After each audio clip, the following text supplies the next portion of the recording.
What up? This is Matt Barnes from All the Smoke.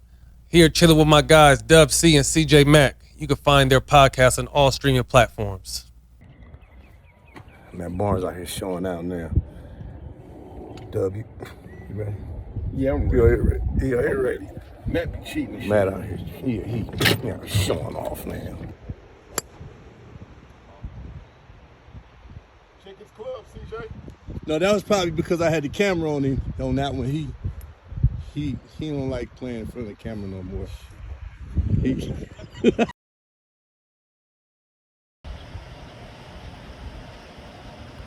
Skip. What? Skip. That people stands out? Huh? Skip did it. He did it in the chucks.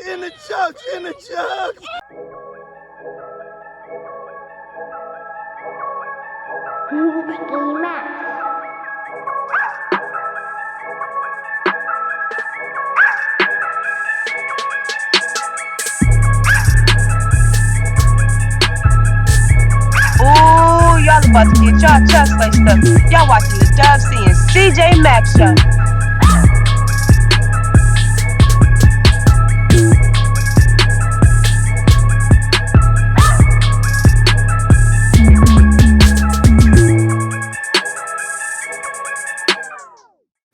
What up? Welcome to another segment of the Dub C and CJ Mack show. And once again, I am Dub C. And I am and always will be CJ Mack. What's happening, bro? Mack. You know, that's what I know you as, but That's right. the original CJ Mack. Yes, sir. What's happening, homie? I'm good, bro. Another day, another dollar, man. Another day, another dollar, but it was good, though, man. You know, this morning, man. This morning, I hear another voice over here laughing. I'm going to let you introduce him. I mean, you know, you always steer the ship, man, you know, the right way. But I'm going to be real with you, though. Man, let me say Look, CJ, before you go there, I'm going to be real. Don't start that lying shit this morning, man. What you mean, bro? About getting up and me missing the boat and all that and everything. But I just want to let you know, though, that this is a special show right here. We got somebody, man. You can't be lying. Well, first of all, let me say this, man. We always bring somebody on here that think they hard at something. Yeah, you know what I'm saying. Yeah. It's always something, but man. It's our show. You got to be confident. And they don't realize the game. They don't realize the game we run, right? Yeah. What we do.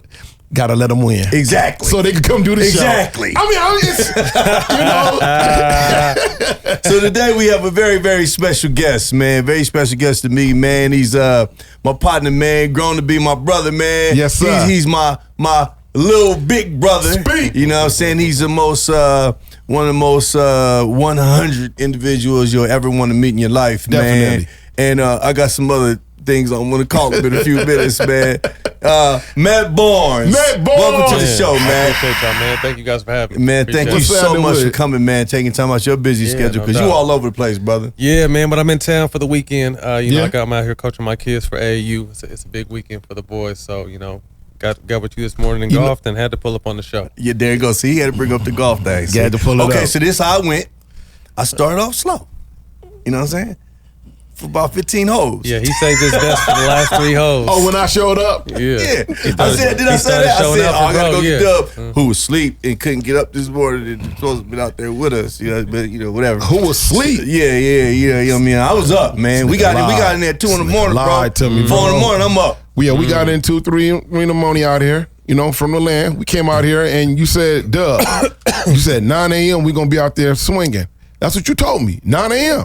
So you came down around 6:30 and was like, hey, bro, what's going on? I'm saying, oh, cool, We man. gonna let it go, bro. We got to be out by 9, right? That's just, No, you was ice white. That's just Looking good, ready to roll.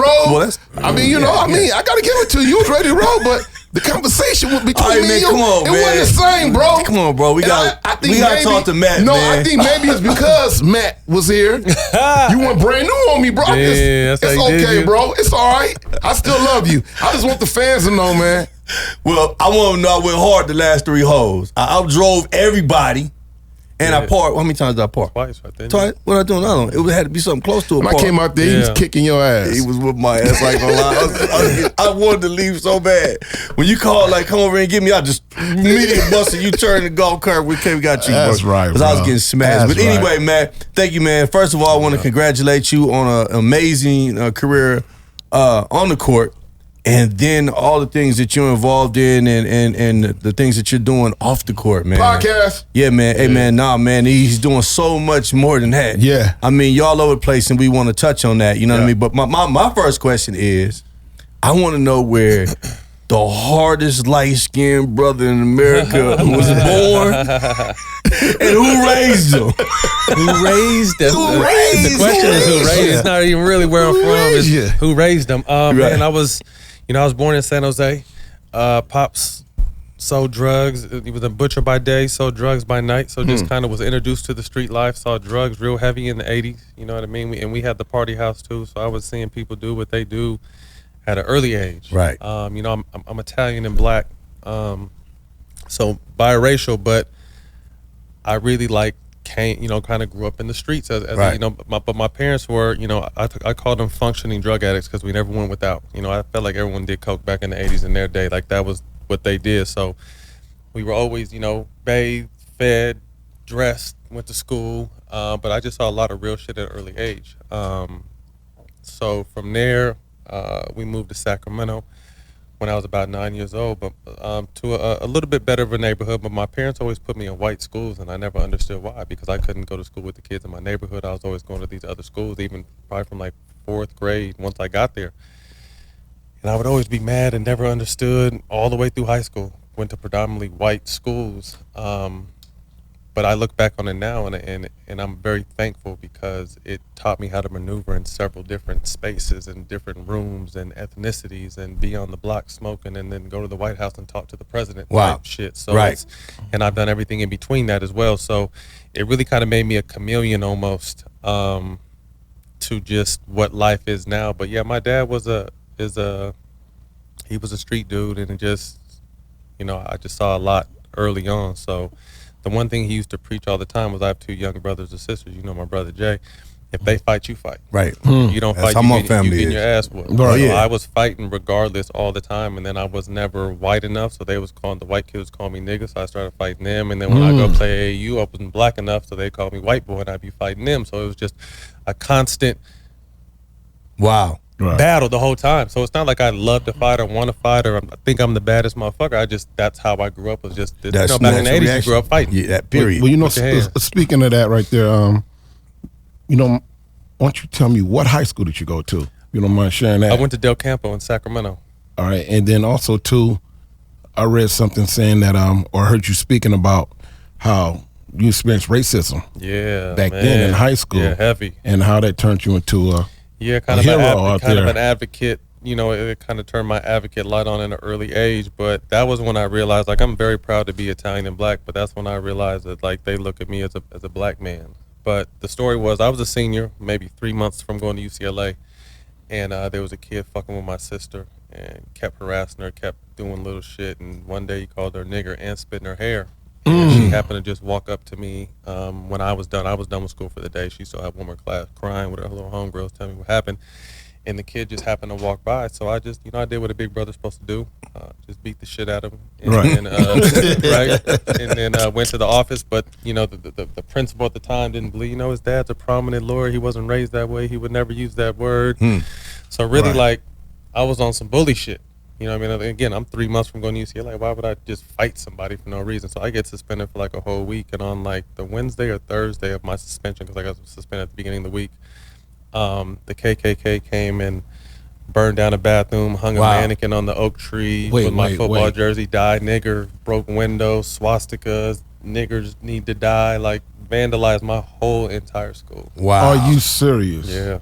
So the NAACP came down there and found out that there was a green light on my head, so we had to move to a different neighborhood. So yeah, shit got hot out there for a minute. Wow. Yeah. You know what? They say, you know, that life is the best experiences. Right.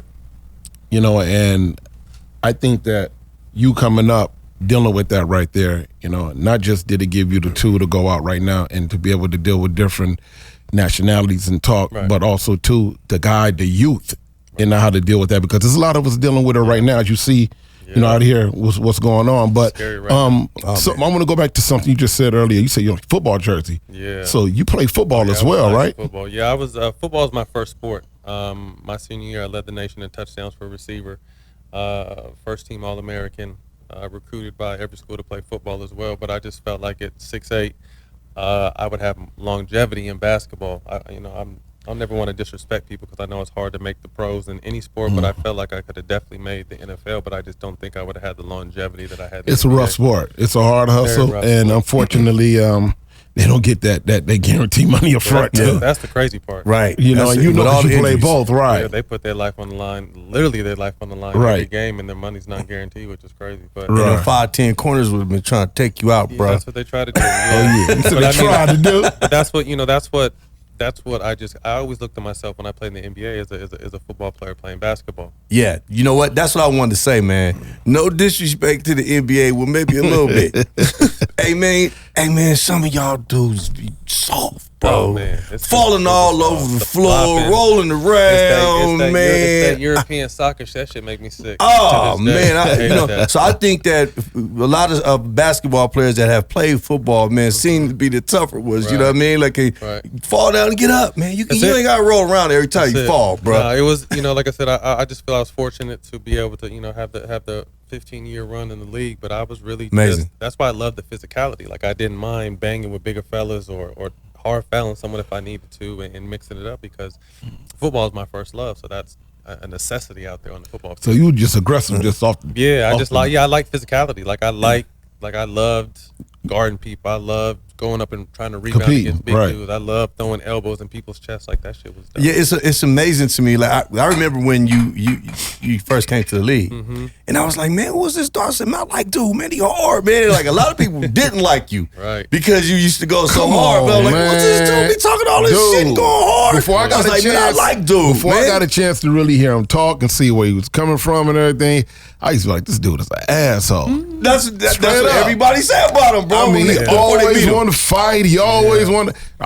Everybody remembered, the ball fake. With Kobe, rest in peace. It was crazy because you was one of the main ones that was like, no. Yeah. My whole thing from, my upbringing to, protecting my brother and sister, that's your family. So my team was my family. So I never really got fucked with, to be honest with you. I wasn't someone out there looking, like I said, I'm not act like I'm the toughest guy, but if it's going to go down, I'm going to make sure I'm a part of it. Right. You know what I mean? So it was just always a situation where my teammates were my family, so I would, protect them. If, I knew my job. I was a role player, so go out there, play hard defense, rebound, shoot threes, and if they fuck with the star, handle it. And I was fine, I was good with that, you know what I mean? So it wasn't, like I said, it wasn't that I was going around looking, I want to fight you, try to, I wanted to play basketball. I play basketball really physical. Right. But if you got into it with my teammates, I'm definitely going to be in the mix. So that's another thing.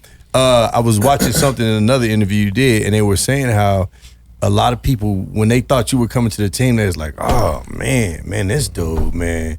But then once they played with you, they was like, loved you, man. It was saying, man, he's one of our favorite teammates ever. Yeah, because he would always stand up like that. Yeah, well, people, it's a situation where I think that means I did my job because they hated to play against you, but loved to play with you. Right. You know what I mean? Like they hated to play because it's just, like I said, I was going to make sure that you earned everything, because I was the one that always, every single night, I had to guard the best players. You know what I mean? So I did my best to just make it tough on them. Physical, you did it well. Nothing easy. You did it well. So it was that was my job. Appreciate that. Someone always wanted to ask a professional athlete. I was telling CJ about this question right here. He's like, that's a good question. Who was your favorite team growing up? I grew up a Laker fan. A Laker fan. Magic Johnson. The Showtime, and then I grew up a 49er fan. And I grew up an Oakland A's baseball fan. Okay, the reason I asked you that is how is it? How does it work with a professional athlete? Well, you yourself being a Laker fan growing up, still love the team regardless. Becoming a pro, right. Playing against the organization, and having some battles. I mean, some outright just that's dope. Teeth gritting battles, and then turn around and play for them. Wow. But even if you didn't get a chance to play for them. Just later down the line, how does that change the mind state of an athlete? Is it the same? I still love them. That's still your organization. I still love them. That's dope. That's interesting. That's dope. I still check for the Lakers, even though even when we were beating them when I was with that Lob City Clipper team and kind of towards the end of Kobe's career, and he refused to leave, and they were just terrible teams. Like we would beat the shit out of them, but I'd be like, damn.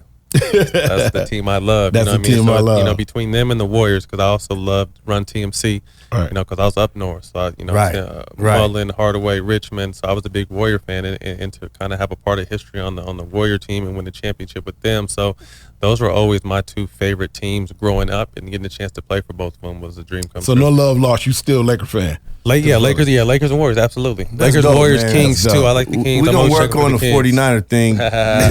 Who's your team? Raider gang, man. You know that, man. No, y'all ain't shit. You Raider know gang, that. man. Y'all ain't I don't shit. know what you think about this Y'all year. gonna be nice this year. Yeah, though. thank you. Yeah, I ain't mad at About to that. say that. Yeah. Yeah, Who'd y'all pick okay. up? You picked up the receiver. You stole Aaron Rodgers' receiver, right? Yeah, we still in a whole bunch. said We're gonna try to steal some more too.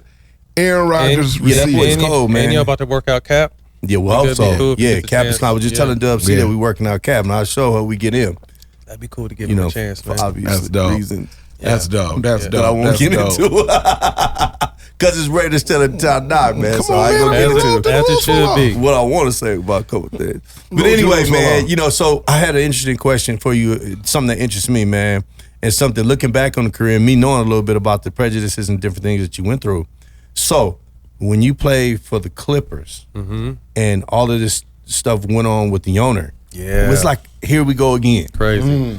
Yeah, but with that, it wasn't, CJ, it wasn't really that big of a deal to me because I experienced real racism. Right. Like people trying to kill me and burning down my school. So to me, when I hear an old white man say nigger or black people or this, and that, I'm just like, you know, he's not the only one that thinks. He's just the only one dumb enough to get motherfucking Caught caught up by this little hoe right here that's, you know, taking his money at the same time. So I know the world's just like, oh my God. And I'm just like, okay, you know what he said is wrong. There's no place for it in sports, but I'm not going to lose sleep over this because I guarantee there's other owners in this same league that feel the same way. They just haven't got caught. Right. So it was crazy because we were just in the midst of the playoffs. You know, we felt like we could win a championship with this team. And if you think back, that Lob City team was the last team that was kind of beating the Warriors. Yeah. You know what I mean? Before the Warriors went on their dynasty run, like we knocked the Warriors out in a 7-game series that year with Donald Sterling.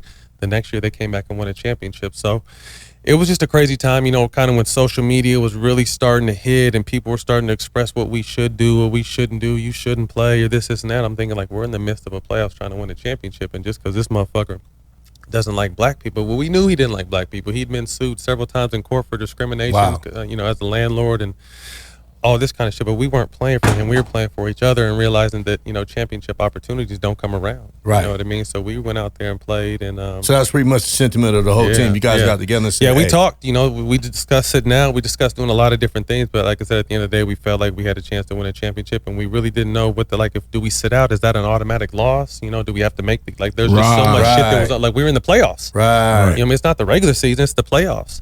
So it's just like, you know, what do we do? So, you know, we just put our heads together and figured out what to do, and we did it. But the crazy part is they're making a show about it now.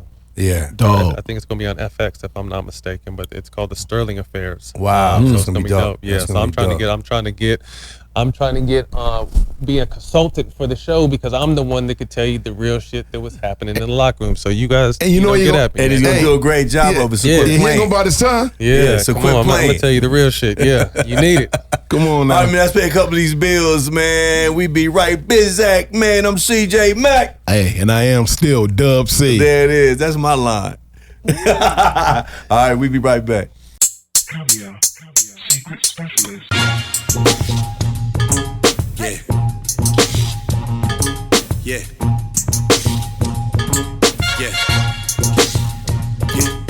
Now long as I can breathe, you never see me stopping. I write for movies, fuck with TV music, keep me popping. I come from khakis, beanies, Batman coats, I have few options. Now I got Louis Vuitton, or Balenciaga. Mommy raised me, barely see me poppy. He yella, but it's the homies who would teach me robbery. Yeah. Now having and wanting to have it. Do I wait forward or go out and grab it? Yeah. Walk into school, get shootouts and stabbings. Made me get fooled, it made me a savage. Cut school, call my cousin and they got me a gun. Got cool, they ain't buzzing, I'm just having some fun. Acting the fool, not knowing I'm dumb. This how my life is. All right, welcome back to the Dub C and CJ Mack show. I am CJ Mack. And I'm still Dub C. Yes, indeed, and we're still here sitting here with Matt Barnes. Matt Barnes. My guy, my partner. So we talked about some worse things. What I'd like to talk to you now about is your work in the community and social activism. I mean, it's obvious. I understand where you get it from and the need to to want to help out the community Right. and prevent someone else from going through some of the things that you went through. But Right. I know you're really, really active. Let's start with the George Floyd thing and you and Stack and all that, and Yeah. supporting him. Well, actually, I'll take it back a little further. It really started with the Stephon Clark stuff because he was from my hometown of Sacramento. You know, police shot him Right. in his grandma's backyard, in his back, killed him. But it was crazy because that morning I was sitting, laying in bed, watching, just scrolling through my phone. TV was on CNN, and my 2 sons at the time were in the room. They were maybe 10. And I heard, police kill young black man in Sacramento. I'm like, damn. So I look at my phone and just kind of watch, and the twins look up too. And they tell the story. And one of my sons said, Dad, did they kill him because he's black? I'm just like, damn, you know what I mean? Like, damn, that was his first question. Not what he do, what happened, just did they kill him because he was black? So it just kind of like hit me. And again, the fact that it was in my hometown, it was just like I felt like I had to step up and do something. So myself and DeMarcus Cousins, you know, did stuff with the family, made sure we took care of, you know, everything. But I just kind of felt like if I was ever fortunate enough to make it, that it's my job to give back and be a voice. And like I said, I told you, you know, in the first part of the interview, like the reason why I felt like I needed to speak up, because I had been through so much crazy racism, hate. I mean, shit we didn't even get into that I had been through. So I just felt like, you know, I was someone who was fortunate enough to make it. You know, let me utilize my platform and my voice, because I know a lot of people that are just like me are going through the same shit that don't have a voice. Right. I have several different platforms to speak whatever I want to speak about. You know what I mean? I'm on ESPN with Stephen A. Smith talking about weed like no one's ever done that. Right. Right. You know what I mean? So I'm just, again, trying to push the envelope and push the line and really have, when I speak, it's for the people. You know what I mean? So I've, you know, done stuff like, you know, help the family with that. Try to encourage people to vote. You know what I mean? The politics is crazy. You see all these gun laws or lack of gun laws and all these mass shootings and everything. But I just feel like, you know, the only way stuff changes is you know, to get out there and exercise your voice through voting. And it's not always, to me, it's not always so much about the president and you know, the larger seats. To me, it's in your community. In your community. Right? In your community is where you start. And, you know, say it's just one thing, like I want the potholes cleaned up. There's some, you can go vote for that. You know what I mean? And then that's where you kind of see immediate return, and then you kind of get engaged and want to start learning more, and then kind of up your knowledge, because I feel like that's, you know, as a black community, that's what we lack knowledge. Like we weren't sitting at the dinner table talking about policy or politics or any of that kind of shit. Right. You know what I mean? We were just worried about what we were going to eat and when we were going to eat. So it's just like, I feel like, you know, we were behind the 8 ball. We were never meant to have a voice or footing in this space. But, you know, you saw, even though I don't really agree with what's been going on, and I'm not going to get too deep in the politics, but just how Biden has been moving, like we came out in record numbers, and black and brown people, particularly black people, are the reason why he is the president now. So I think the one thing that showed me is when we come together, we're not the minority, we're the majority. Right. And they try to tell us we're the minority because that, you know, they're threatened by us. You know, but we're actually, if black and brown people came together, we're the majority.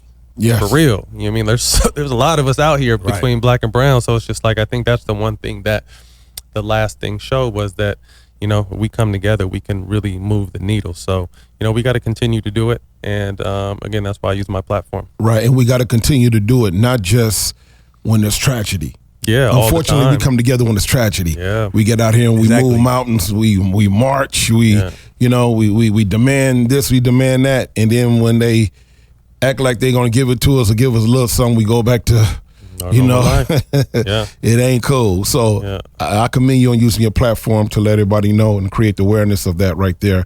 But moving forward to the George Floyd, and with Stacks, you know, so Stack had known Georgie for a minute. You know, he used to give him all his clothes he was finished with. So he'd have, you know, jack suits, shoes, everything. That was just his guy. I guess, you know, they had low-key grew up and been knowing each other for a minute. So when it happened, obviously it shocked the world, you know, and really for the first time, like, showed what we've been reading about or seeing clips about. Like, we literally saw the whole 9 minutes or however long he was on the back of this man's neck. And I think that really, the fact that we saw the whole process really tugged on cords of America. And again, seeing that Jack looked just like George, they could have really been brothers. You know, he jumped into action, and Jack is similar to me as far as speaking his mind and being for the people and trying to live righteous.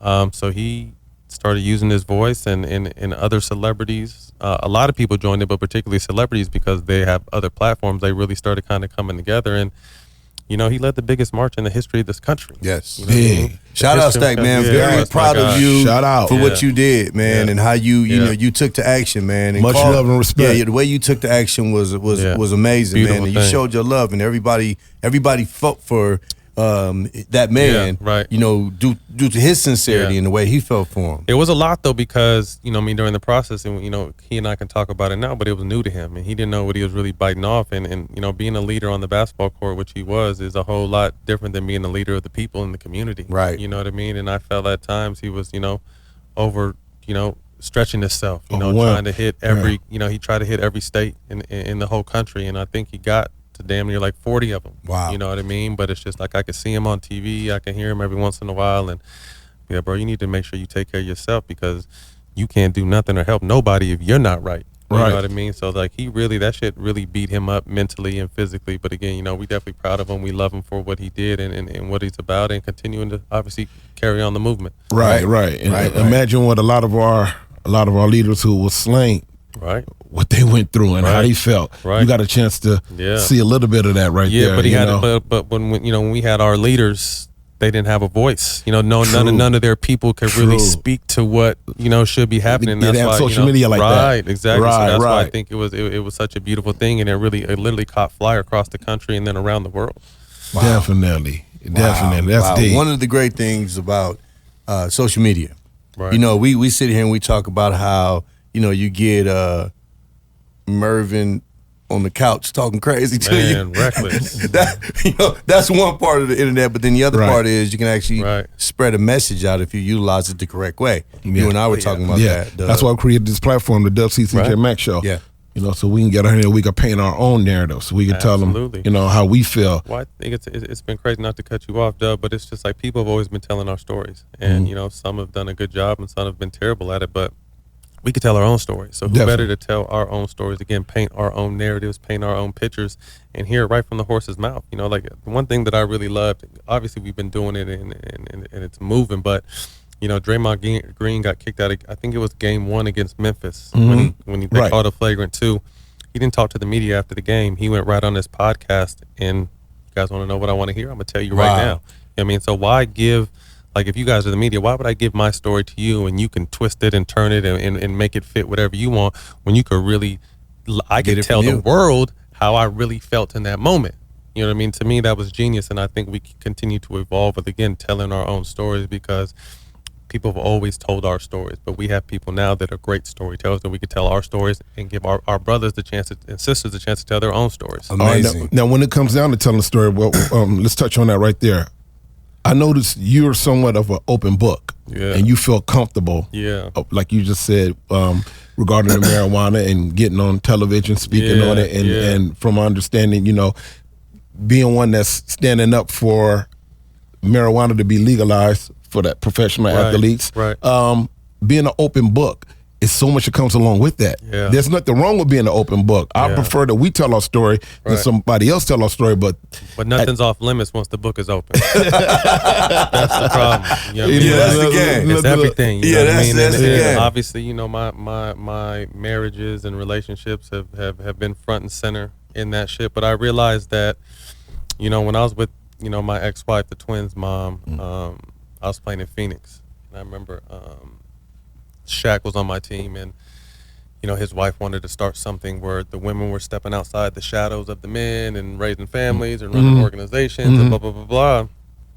And me and my ex-wife at the time we've been together maybe a year, just moved to a new team, we had baby boys out there, we had the twins out there, and she comes to me and wants to do this show, and I just told her, just like, yo, this is our relationship, we have kids now. It's just like, I think it's too much to put out there, because we are still learning to find each other and love each other and figure out who the fuck we are as a couple too. But so we went back and forth for a couple of weeks. It was no, and then Shaq came up to me and tried to like spin it like, no, it's gonna be this and that, and it's gonna be straight, you ain't got nothing to worry about. And then along comes motherfucking Basketball Wives. Wow. Like one of the worst displays of whatever they want to it's called Basketball Wives, but it's anything but that. And I don't mean to disrespect the women on the show because I know some of the women on the show, but it's just I think it kind of opened the door to just crazy TV that I don't think is good for our culture, good for the kids to see, and just that kind of shit. But anyway,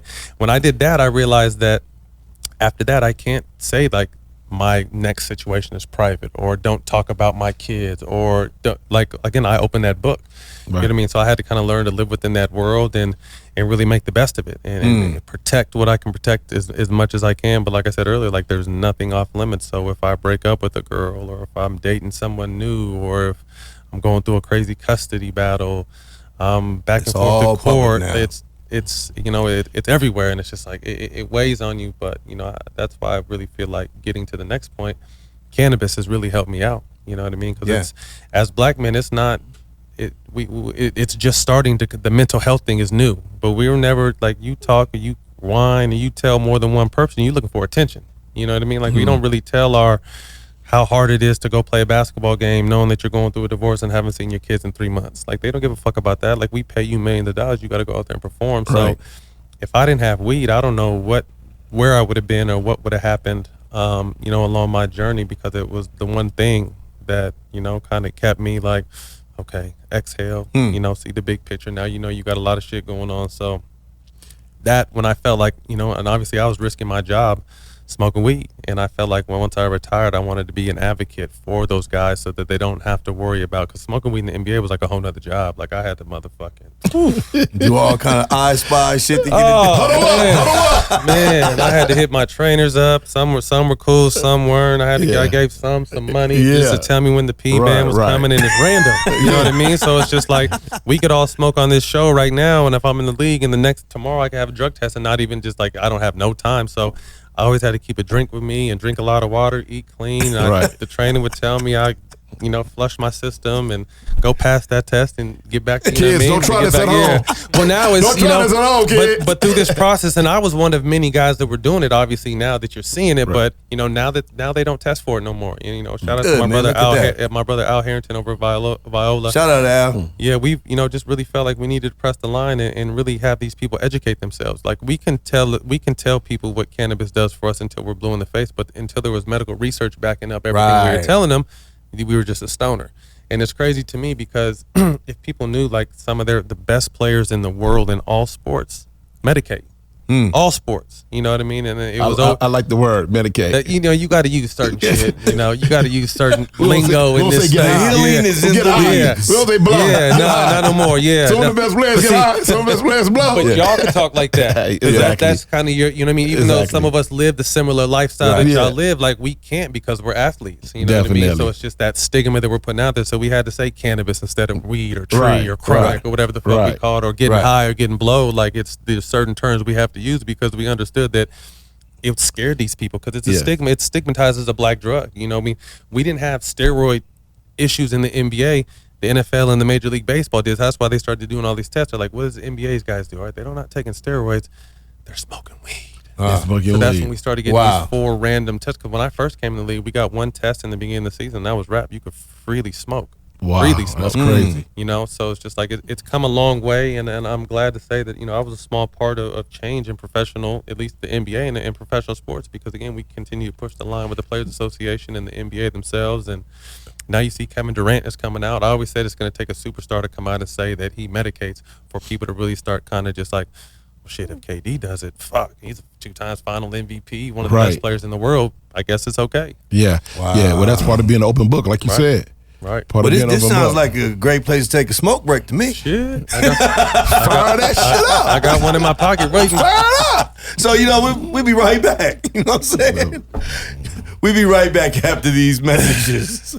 What up, y'all? I'm Dub C. And I'm CJ Mack from the Dub C and CJ Mack Show. We appreciate all the support you guys been giving us over the last few weeks. We want y'all to continue to support. We're going to continue to drop these dope episodes. Keep coming, get this good game, this knowledge, this positivity. First, you got to hit the button. Right there. Where is it? Where you put it? Right there. Hit the button, man.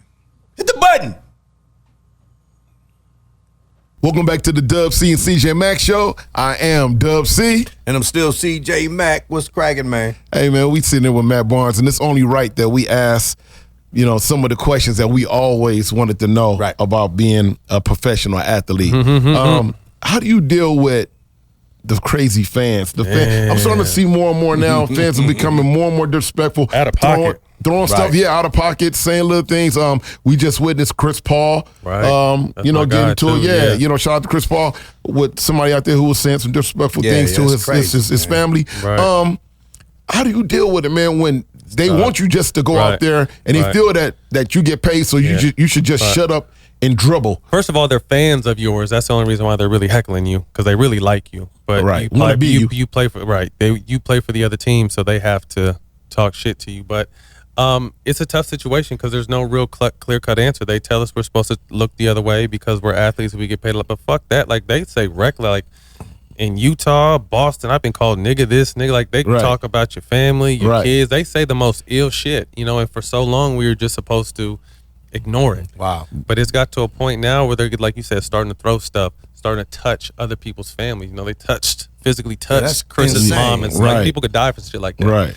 You know what I mean? So, like, come now. We don't want no malice in the palace. Yeah, but that's what I'm saying is, like, if there's, I don't know whether it's the arena or the NBA, that's where we're headed. Because you touch the wrong. Chris is a mild-mannered, great dude. You touch my family, you touch Ron Artest, Zach Randolph's family, we're going in the stands. You know what I mean? Like, it's gonna be a problem, and I think that's the last thing the NBA needs. So something needs to happen because it's happening too frequently, and I just feel like people feel like they're entitled. They pay all this money to come watch this game. They feel like, okay, they're in, like we're animals in a cage. Like, we're gonna yell and scream and say whatever and throw shit at you now, and you just have to take it. And it's just like, not cool. You would never say. My whole thing is you would never say or do any of this shit if you just walked up to me on the street face to face. That part. You would never. And then you guys seen that shit in your space. People say crazy shit, but if you see me, you wouldn't say that shit in my face. Oh yeah, social media. Like you said, be an open book on social media. Unbelievable. You catch that, this is even they still feel entitled like this in an arena. Right. Is what he's saying. Right. Like, even though I paid my 10,000, my 5,000, I'm up close to the floor. Right. I'm gonna say what I want to say. That's crazy. And that's man. the same wild shit they say on Twitter is the same shit they'll say in the arena. They say at you in the arena. You know what I mean? And so if we react, like I've reacted and been fined $50,000, $75,000, $25,000 for saying stuff. Or one time it was dope, and one time I was in DC and this white man was talking shit on the baseline the whole entire time. And I came out the game and kicked a Gatorade bottle and hit him right in his face. Enough is enough. I think I got hit maybe 50,000 because I said I didn't see it, but I punted that shit right at the motherfucker, hit him right here, and got the Gatorade. And everyone started laughing, but it's just like, you got a call from the 49ers. Right. Kick it. Was it worth it? Absolutely. The most expensive Gatorade kick ever, right? That's but crazy. like I said, it's just it's got to a point where it's unfortunate because I feel like it's, and the same thing almost in media with how the sports media is like, people are just so disrespectful to people. Very. Like, whether you're an athlete, entertainer, musician, like, people feel like they could critique your life, but you're only really critiquing our shit because you couldn't do what we did. Right. You know what I mean? That's why you're critiquing it, because you wanted to be a journalist, you wanted to be a rapper, but you couldn't, so you had to start doing this to be close to it. You wanted to play basketball, but you couldn't, so you started talking about, you know what I mean? So, and I have no problem with those people because there's a lot of people that do a good job in the space, but I just feel like it's just such an era. There's just so much negative energy. Sometimes it's overkill. Yeah, it's just so much. I mean, I feel you could be, you could be crucial. I mean, my job in the media space is sometimes I got to be critical. I got to say, Chris, you played like shit those 3 games, but Chris knows that. But I think there's a way to say that without being like, exactly. He ain't shit. He's this, and that. He's the most pathetic.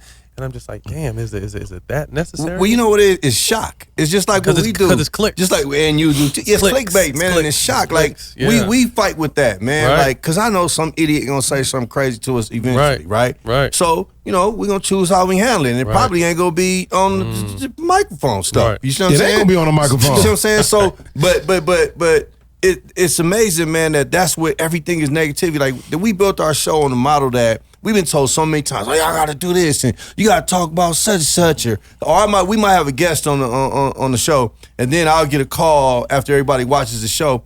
Oh man, I heard he did such and such. Well, then go make a fucking podcast and you tell everybody what he did. I'm not interested in that. No. I'm trying to help build men up and help build the community. So I don't want to get into all that arguing and all that. You know what I mean? No disrespect to nobody else that whatever they do. I'm just saying, you know, believe me, it comes to us too. But that's just not what I choose to do. I'm a grown ass man and that's my choice. I don't choose to, you know, we don't choose to go there. We want to build people up with this platform. Yes, but sir. like you said, the negativity is so rampant though. Yeah, it's heavy. There's Yeah, a lot definitely, of jealousy, a lot of hatred. I mean, you see it in the media and sports. You see it on the streets. You know, rest in peace. I've even Nip, seen you know it, what I mean? man. It's To take a turn, I've even seen it in youth sports. Like I've been to the games. Oh man, with you coaching. You've been in my come watch to us? the games sometimes with you coaching the boys, man. And some of those people get a little disrespectful, man. About kids. About talking shit about kids, I know you deal with Snoop coach. I coach as well. Well, I used to coach for the last couple of years. I haven't been coaching because I've been on the road so much and dealing with a few other different things. But these parents sometimes too much. They get so caught up and we forget it's a youth development league to develop the kids. Right. You know, and then in the NBA or the NFL, the athletes are developed, but you don't have the right to go out there to disrespect them as a human being. Right. You know, you can not root for the team and not feel this, not feel that, but you know, whatever, it is what it is. We already know it's a lot of ignorance out there. We know how to combat man, I'm it. talking about these children though. Yeah. Man. Look, these parents, especially when there's someone of his stature, you know, coaching. So now they don't want to beat the boys. They want to beat him. Yeah. Okay. You know what I'm saying? But they'll talk shit to the boys. I've seen, like, I've almost had to fuck parents up for, like, saying, like, what did you say? Like, walked across the road. What'd you say to my son? Right. Yeah. You know what I mean? Like, They nah, forget we that not you're a doing father that. and this is Yeah, your child first here. and foremost. I want to go to that right there. Let's go to let's stop right there. The boys. Yeah. What are your young men? What are their names? Isaiah and Carter, twin, identical 13-year-old boys. Man, the joy of my life. I always said, you know, I had a really tough childhood, but I said if I ever got a chance to be a father, I'd try to be the best possible father I could be. So that's first and foremost. You know, now I have a third son, Ashton, but that's the football. Okay, he's a big boy. so, and like I said, life itself gives the best experiences. Right. Now that you're trying to, you know, be the best father, and you're doing a damn good job. Appreciate that. I saw them young men speaking one time, and they can go right now. Yeah, they can go right now. And they could be analysts. They can go out there. They can be commentators. They can do whatever they want to do. Man, they speak. Shout out the Barnes man, boys. they are incredible. And then CJ said, "Dub, not just are they good with that dude, but I done been to games. They are ridiculous. They got heart, bro. That ain't no YouTube. You know what I'm saying? It is not. It's not no tricks with the camera. He said they really take can turns going off. Yeah. Like I done seen them down 15, and then one of them would just say, catch fire. basically, fuck that.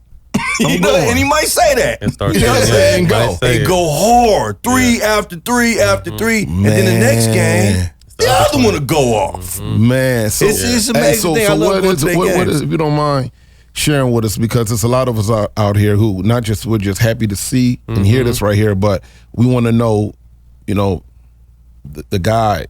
We want to know that the handbook of becoming, you know, that father, but not just the father, but also too someone who could bring out the best in these young men. It's a balance. How close? It's tough. I mean, how close are you when it comes to talking to them about real life as well as we open? We all the way open, and things. it's just, you know, again, there's such a negative stereotype on black fathers. You know what I mean? To begin with, that, you know, we all know what they are, but I just, like I said, from my childhood and my youth and my experience, I wanted to be the best father possible. So once I had kids, I was a very hands-on, you know, I was changing shitty diapers. I was staying up late during my career. I was bathing them, feeding them. Like, if my girl needed a break or had to go, so like, I can take care of the kids by myself.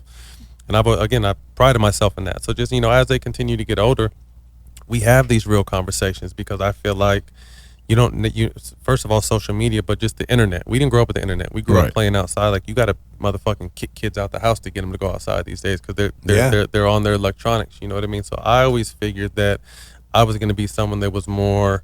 I would rather give it to them a little early than have to motherfucking talk to them when it's too late. Right. You know what I mean? So the twins caught me smoking one time. I put them to sleep, and I was down by the pool after I put them to sleep. I think they were maybe 8 or 9. It was right when I retired. And they came down the next day like, Daddy, we saw you by the pool smoking cigarettes. I'm like, what? I wasn't smoking no damn cigarettes. And I was just like, damn, do I lie to them and say it was cigarettes? Or I'm just like, nah, let's just talk. So like I said, I think they were just about to be 9.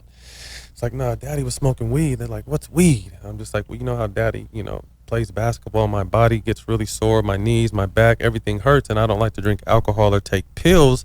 I can smoke this joint and it can make my whole body feel better and I'll sleep better. Right. And they're like, so it takes pain away? I'm like, yeah, it takes pain away. It helps me relax, helps me focus.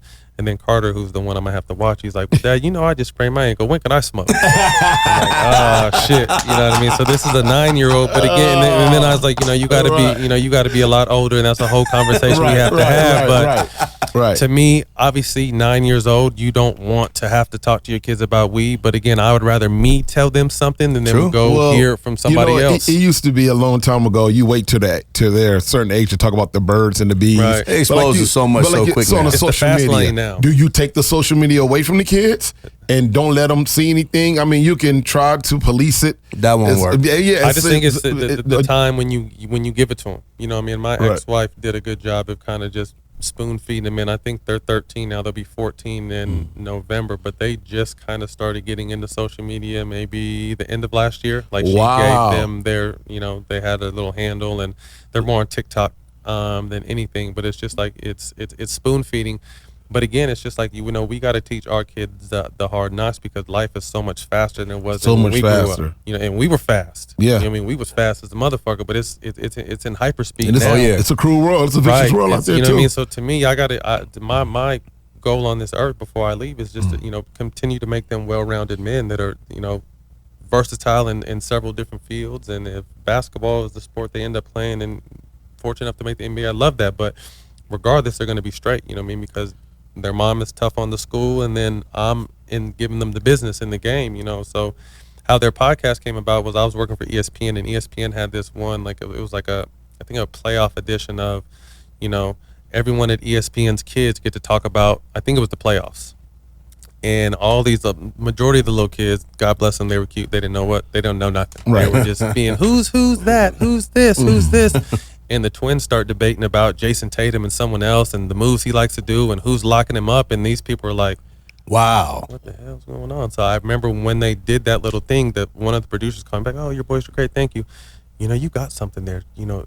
Should we, let's do something. But I was already thinking I kind of want to get him, but I just want it to be when they're ready.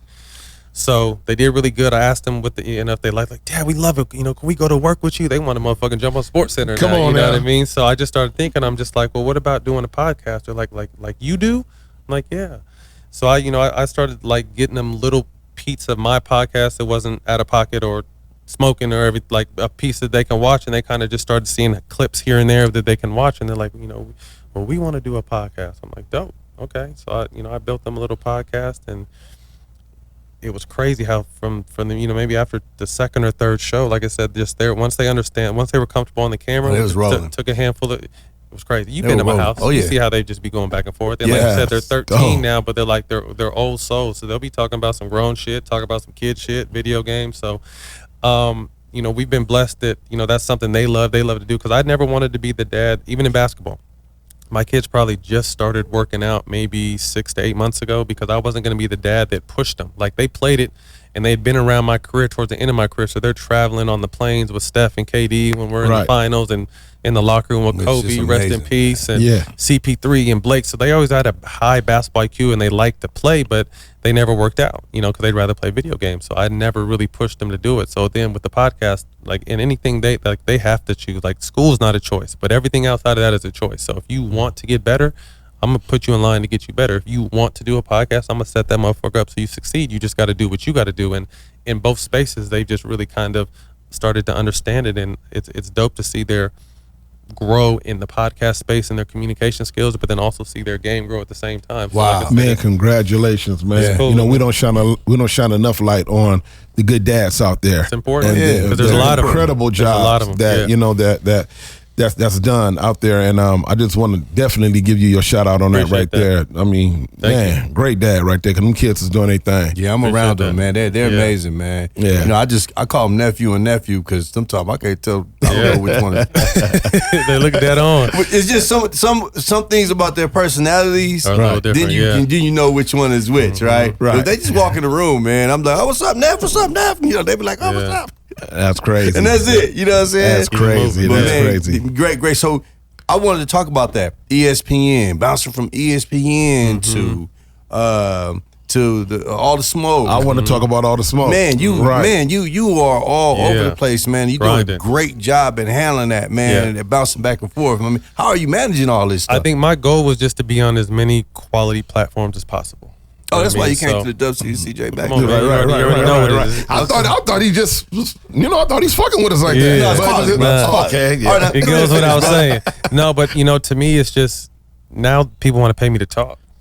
You know what I mean? Like, you want to pay me to talk? You want that's how much you want to pay me to talk? Wow. Shit, where I thought, you know what I mean? Right. So to me, it's just that, I was fortunate enough to, when I got out, I didn't really plan on doing media because, I want to learn behind the camera. I want to learn how to produce and direct, and I'm still doing that. But one of my hunger was like, you always interviewed really well and you're well spoken. You should try this Fox and ESPN thing. So I did it, liked it, and then, just kind of kept going with it. And then I ended up signing a long-term deal with ESPN. And then I'm sure through that, you know what I mean, when my podcast came about and it was, Jack was doing Fox, I was doing ESPN, and we were just getting a lot of net positive feedback. No, you guys are real, raw, uncut. We love what you guys are doing. I'm just like, yo, we're getting a lot of love from both sides. Fox put us on the same show one time, and we just had great chemistry. I'm like, let's do a podcast. He's like, what's a podcast? I was like, I don't know, but I know we could drink and smoke. You know what I mean? So I just knew that we could, with me working for ESPN, that's Disney. You know what I mean? So I got to, even though I've, not necessarily pushed the line, I brought some real shit on that show, but it's still a certain line you have to walk. Jack was doing Fox, same thing. So we just figured a podcast, we could smoke and kind of be us. And, I had the idea. I happened to pitch it to someone that was starting a new department at Showtime Basketball, and they fell in love with it. And, we won sports podcast of the year, our first year. Man, congratulations, man. Yeah, you guys chemistry, man. It's like, and that's the most important thing. That's what. Well, I mean, Mac was telling me about this show, and he was telling me, that you were going to do, and I just said the most important thing is your guys' chemistry. Yeah, like because I already, y'all could talk shit to each other that I couldn't necessarily, or someone else couldn't say to you, but you all just like cool with it. You know what I mean? Like he could, y'all could say shit and that's the same. Me and Jack could talk shit back and forth, say shit that someone might get fucked up for, but that's my brother. Real quick, so we could say it. But I think it's that give and take that makes us so to play off. And Jack is such a team player. Like, he stays in this lane. He's just like, you're the leader. When I go into business and renegotiate our deals, Jack just knows if I'm in the room that I'm representing him how he should be represented, and I'm gonna get him the same money and deals that I'm gonna get. Right. Similar to me and CJ. So we do. Yeah, similar to me and CJ. It's that brotherhood. Yeah, I don't have to look over my shoulder. With that being said, on the podcast, man, I love the fact that we get a chance to see some of our favorite athletes display a side that we would never expect. That iconic Kobe interview. That was iconic, man.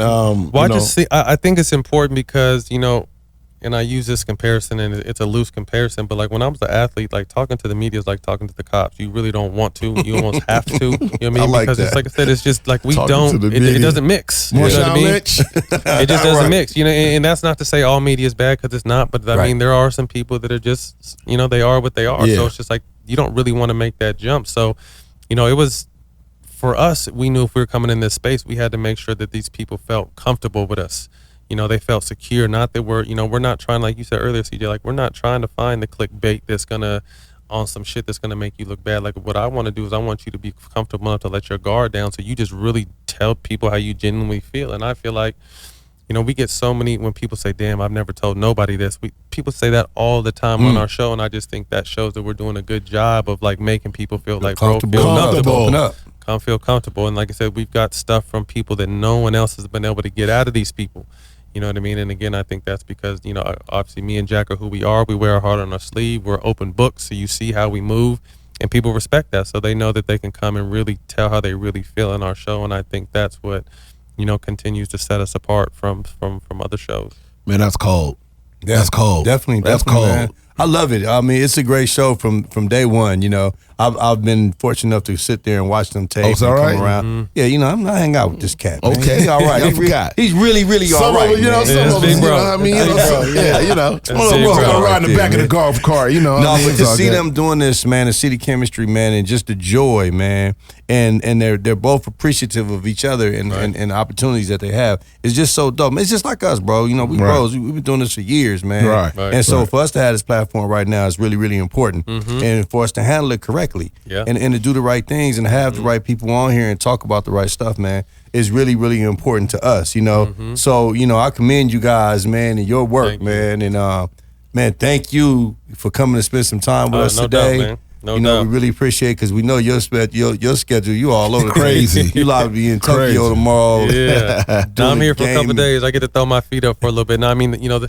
it's been, you know, I'm super, you know, I mean, I'm gone constantly, but it's just to think that, you know, I was a role player. I wasn't no star, but I still haven't afforded these Man, opportunities. you was a star, dude. Man, you know, I You always was a tell him. star. He always says You was this, a- man. No. You know what? And I'm like, no. No. You know, I mean, you know, you always say you was a role player, you was a star. I feel the same way when it comes to, you know, when I'm around Cube. You know, it's a lot of people running around because, you know, he's Cube and he was, you know, he's a movie star and stuff like that. And a lot of times people be saying, man, you're not going over there to get autographs and all that and everything. A lot of people, they know you too. Nah, dude, I mean, shit, you know, it's an Ice Cube show. Right. You know, they over there talking to him as well. They catch me around the corner when I holler and all that. I'm not about to jump in front and be, what about me? Yeah. You know what I'm saying? Skip. Nah, it ain't like that. So to hear you say, though, you know, I was a role player, I wasn't a star. No, you are a star. I appreciate You're that, a star. bro. You know, you're definitely a star. you're a motivation to us. I appreciate That's that. why we got you here. And we're learning from you know, you, your podcast, you being an open book. Yeah. And looking at Stack. Yeah. He'll come out and, you know, dope. and Dope. Yeah. So Well, I just think, you know, when you stay in your lane, there ain't traffic. You know, there ain't never traffic Right. when you Yeah, stay in I your love that. lane. And Yeah, I just yeah. feel like, you know, I've had the opportunity to do some, you know, work for the sake of my hometown team. I get to announce their games, you know what I mean? And then ESPN, my face is on TV all the time, and then tell me that ain't all star the quality. smoke. Yeah, Tell me man, that ain't star right. quality. And then all the smoke, I'm on TV smoking weed, talking to Kobe, talking to Snoop Amazing. laying on the couch, passing out, smoking with us, telling legendary, you know what I mean? It's just like, I could have never dreamed that life after basketball would be this fun. Coaching So my dope. kids. Look at that. You know what I mean? Coaching my kids, and you know, we're number 2 in the country. We'll be number 1 by the end of the summer. You know, shooting an AAU show with the twins and their pot.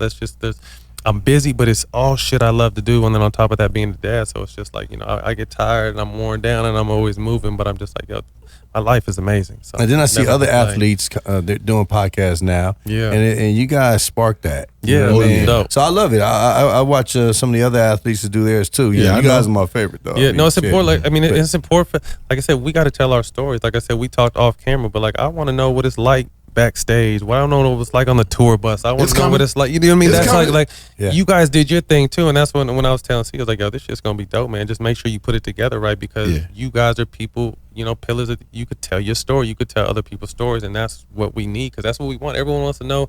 Like we know you crip walk your ass off. We know you can rap, but what do you like when you're not doing that? That part. You know, we know you could rap, but motherfuckers don't know you're writing movies and doing, you know what I mean? Like, we That want to know part. that. Like, and that's what people really want to know. They want to know the other side of Steph Curry and Kobe and all these other people. Like, we know their greatness, but what do you like when the camera's not on you? And that's what, like I said, that's why I think through the show we're able to do that. And I think it's so important for our culture. We love it. Dope. We love it. Dope. We love it, man. Keep doing what you're doing. Appreciate It's it. been So, inspiration to all Matt of us. Barnes, ESPN, what else, man? You say it.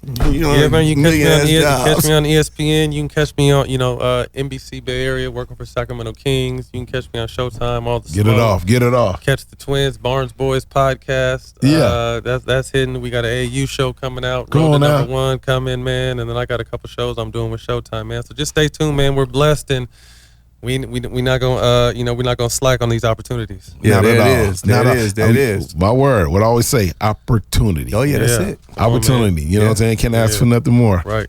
Opportunity. Once again, we thank everybody for coming in and tuning in to the Dub C and CJ Max show. Matt Barnes, special guest, our family. The door is always open to you, sir. no matter Yes, what. sir. You Yes, can sir. walk in and let us know, hey, I got something to get off my chest. Want to, talk about it. Come on, We man. here. and keep being the inspiration to us all. But Thank like you, I brother. said, I am Dub C. And I am CJ Mizak. Of the Dub C and CJ Mack Show. Yes, sir. Love you, bro.